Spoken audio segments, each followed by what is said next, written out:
in the given figure, PQ is parallel to RS and the two angles are given 118 and 152. We have to find angle OSR. Now in this figure, what you do is construct angle line AB through O such that this AB will be parallel to PQ and it will be parallel to RS. That is very important. It should be parallel to both. That's what we have to construct. Okay. Now we have constructed. So next is what? Now PQ and AB. Let's check this. So what happens? PQO plus QOA. These two. Right?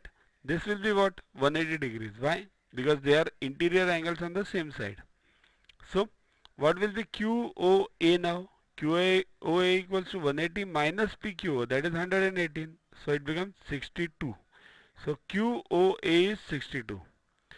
But angle QOA plus angle AOS equals to 152 because that is what is given, this 152 total. Okay. So AOS equals to 152 minus 62, that is 90. So you have got now AOS.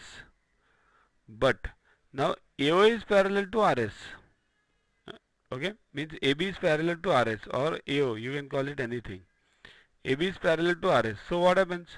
AOS plus OSR equals to 180. Again the same, interior angles on the same side. So you know 190 degrees now AOS. So OSR becomes 180 minus 90. So OSR equals to 90 degrees.